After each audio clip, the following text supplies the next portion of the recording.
வணக்கம். Welcome to Dhanash fusion. நம்ம இன்றைக்கி ஒரு சூப்பரான கார குழிப்பணியாரம், அது கூட வச்சு சாப்பிட்றதுக்கு கார சட்னியும் எப்படி செய்கிறதுன்னு பார்க்கலாம். இப்போ தான் நம்ம சேனலுக்கு வரீங்கன்னா சப்ஸ்கிரைப் பண்ணிட்டு பாருங்கள். அப்போ தான் நான் போடுற வீடியோ உங்களுக்கு உடனுக்குடனே வரும். இப்போது இது எப்படி பண்ணுறதுன்னு இப்போ வீடியோக்குள்ளே போய் பார்க்கலாம் வாங்க. இன்றைக்கி வந்து குழிப்பணியாரம் செய்கிறதுக்கு இந்த இட்லி மாவு தான் இன்றைக்கி எடுத்துருக்குறோம். அதுக்குன்னு தனியாக மாவு அரைச்சி கூட பண்ணலாம். ஆனால் இன்றைக்கி வந்து இட்லி மாவுலேயே செய்யலாம். நம்ம இன்றைக்கி ஸ்டவ் ஆன் பண்ணிவிட்டு ஒரு கடாயை வச்சுக்கோங்க. இந்த கடாயை சுடுறதுக்கப்புறம் எண்ணெய் 1.5 குழிக்கு 2 ஊற்றிக்கோங்க. இது வந்து மாவு கூட தாளிக்கிறதுக்காக நம்ம இப்போ செய்ய போகிறோம். இது கூட கடுகு போட்டு நல்லா பொரிய விட்டுருங்க. கடுகு வந்து நல்லா பொரியட்டும். கடுகு பொரிஞ்சதுக்கப்புறம் உளுத்தம் பருப்பு 1.5 டேபிள் ஸ்பூன் அளவுக்கு சேர்த்துக்கோங்க. இதுவும் நல்லா செவந்து வரட்டும். இது கூட இப்போ பெரிய வெங்காயம் இந்த மாதிரி கட் பண்ணதை சேர்த்துக்கோங்க. இந்த வெங்காயம் நல்லா வதக்குங்க. வெங்காயம் வந்து நல்லா வதங்கி வரணும்.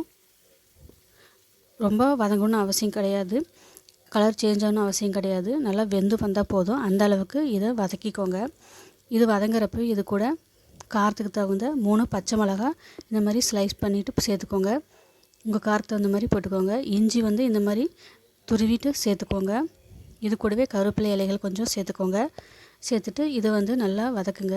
வெங்காயம் வந்து நல்லா வதங்கி வந்தால் போதும், வதங்கி நல்லா வெந்து வந்தால் போதும். அந்தளவுக்கு வதக்கிக்கோங்க. அப்போ தான் குழிப்பணியாரத்தை சாப்பிட்றப்போ நல்லா க்ரன்ச்சியாக டேஸ்டியாக நல்லாயிருக்கும். அதனால் உப்பு கொஞ்சம் சேர்த்துட்டு நல்லா வதக்குங்க. சீக்கிரமாக வதங்கி வந்துடும். இந்தளவுக்கு நல்லா வதங்கி வந்ததுக்கப்புறம் இது கூட நறுக்கிய கொத்தமல்லி இலைகள் சேர்த்திக்கோங்க. துருவிய கேரட் துருவலையும் சேர்த்துட்டு உங்களுக்கு எந்த அளவுக்கு வேணுமோ அந்தளவுக்கு துருவலை சேர்த்துட்டு ஸ்டவ் ஆஃப் பண்ணிவிட்டு கலந்து விட்டுக்கோங்க. இப்போது இதை வந்து ஒரு பவுலில் இப்போ நம்ம எடுத்து வச்சிடலாம். இது வந்து ஆறட்டும். ஆறுனதுக்கப்புறம் மாவு கூட சேர்த்து மிக்ஸ் பண்ணிவிட்டு அதுக்கப்புறம் நம்ம குழிப்பணியாரம் ஊற்றலாம். இப்போ வந்து சட்னி செய்ய ஆரம்பிச்சிடலாம். சட்னிக்கு ஒரு மிக்ஸி ஜார் எடுத்துக்கோங்க. இது கூட சின்ன சைஸு பெரிய வெங்காயத்தை இதில் சேர்த்திக்கோங்க. பெரிய சைஸாக இருந்தால் பாதி சேர்த்துக்கோங்க. இந்த சட்னிக்கு தேவையான தக்காளி பெரிய மீடியம் சைஸ் தக்காளி வந்து 2 சேர்த்துக்கோங்க. இந்த சட்னிக்கு வந்து தக்காளி வந்து ஜாஸ்தியாக இருக்கணும், வெங்காயம் வந்து கம்மியாக இருக்கணும்.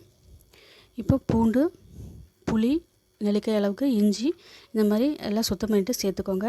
காரத்துக்கு தகுந்த மிளகா உங்களுக்கு எந்த அளவுக்கு வேணுமோ சேர்த்துக்கோங்க. நான் வந்து 3 போட்டிருக்கேன், காரம் ஜாஸ்தியாக இருக்கும். அதனால் இதுக்கு தேவையான உப்பு சேர்த்துட்டு தண்ணி விடாமல் நல்லா நைஸாக அரைச்சி எடுத்துகிட்டு வந்துடுங்க.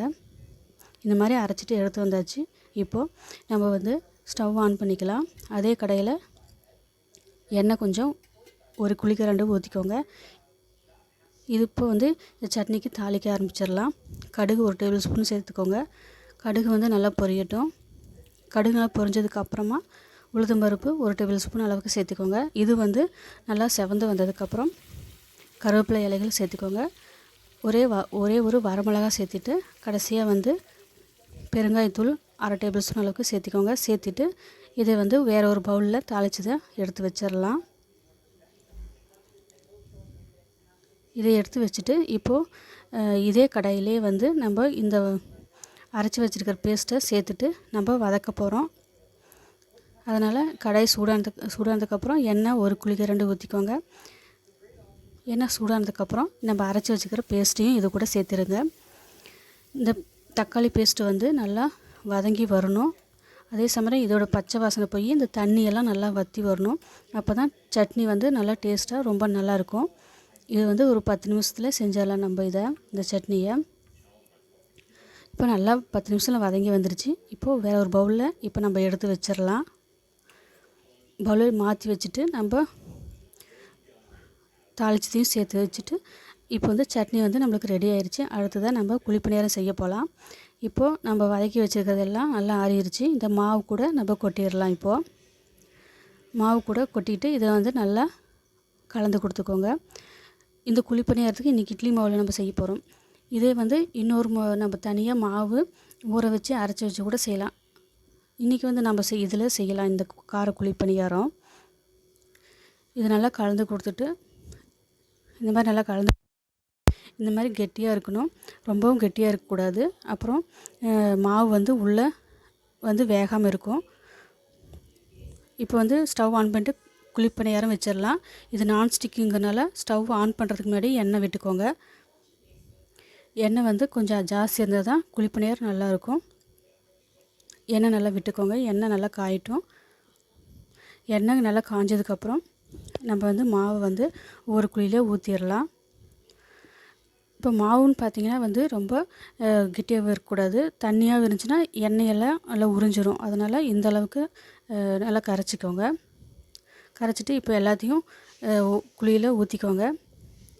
எல்லா குழியிலையும் முக்கால் அளவுக்கு மட்டும் ஊற்றுங்க. ஃபுல்லாக ஊற்றிட்டிங்கன்னா வெந்ததுக்கப்புறம் வந்து குழி பூரா நிரம்பிடும். அப்போ நம்மளால் திருப்ப முடியாது. அதனால் பார்த்து ஊற்றிக்கோங்க நீங்கள். இப்படி எல்லா குழியிலையும் ஊற்றிட்டு இதை நல்லா மூடி வச்சுட்டு ஒரு 3 நிமிஷம் 4 நிமிஷம் நல்லா வேகட்டும். பாதி வெந்ததுக்கப்புறம் மீதி வேகிறப்போ நம்ம திருப்பி போட்டு வேக வச்சு எடுத்துடலாம். இப்போ எல்லா குழியிலையும் ஊற்றியாச்சு. இப்போ மூடி வச்சிடலாம். மூடி வச்சுட்டு திறந்து பார்க்கலாம். 3 நிமிஷம் கழிச்சதுக்கப்புறம் பாருங்கள் நல்லா வெந்து வந்துருச்சு. இப்போது நம்ம திருப்பி விட்டுடலாம். இந்த மாதிரி நல்லா கலர் சேஞ்ச் ஆகி வரணும். அப்போ தான் வந்து சாப்பிட்றப்போ நல்லா டேஸ்ட்டாக நல்லா கலர்ஃபுல்லாகவும் நல்லாயிருக்கும். இந்த மாதிரி ஒரு பக்கம் வெந்ததுக்கப்புறம் எல்லாம் திருப்பி போட்டு வேக வச்சு எடுத்துக்கோங்க. இப்போ வந்து இதை வந்து வெந்ததுக்கப்புறம் வேற ஒரு பவுலில் எடுத்து வச்சிடலாம். சைடில் இருக்கிறதுல கொஞ்சம் கலர் சேஞ்ச் ஆகணும். அதனால் இப்படி நடுக்குழியில் எடுத்து வச்சுக்கலாம். இதே மாதிரி நல்லா கலர்ஃபுல்லானதுக்கப்புறம் நம்ம இந்த குழிப்பணியாரத்தெல்லாம் எடுத்து வச்சிடலாம். அவ்வளோதான், நம்மளோட சூப்பரான குழிப்பணியாரம் ரெடி ஆயிடுச்சு. இதே மாதிரி நீங்களும் செஞ்சு பாருங்கள். சூப்பராக இருக்கும் டேஸ்ட்டு. இப்போ அடுத்த பேட்சும் இதே மாதிரி எண்ணெய் விட்டுட்டு முக்கால் அளவு குழி அளவுக்கு மாவு ஊற்றிடுங்க. அவ்வளோதான், நம்மளோட சூப்பரான காரக்குழி பணியாரம் ரெடி ஆயிடுச்சு. இதே மாதிரி நீங்களும் செஞ்சு பாருங்கள். டேஸ்ட் வந்து ரொம்ப நல்லாயிருக்கும் சட்னி கூட சாப்பிட்றப்ப. ஊற்றிட்டு மூடி வச்சு நல்லா வேக வச்சு இதையும் எடுத்துக்கலாம். அவ்வளோதான். இதே மாதிரி நீங்களும் செஞ்சு பாருங்கள். செஞ்சு பார்த்துட்டு டேஸ்ட் எப்படி இருந்ததுன்னு கமெண்ட்டில் சொல்லுங்கள். லைக் பண்ணுங்கள், ஷேர் பண்ணுங்கள். நாளைக்கு ஒரு சூப்பரான இன்னொரு வீடியோவில் பார்க்கலாம். தேங்க்ஸ் ஃபார் வாட்சிங்.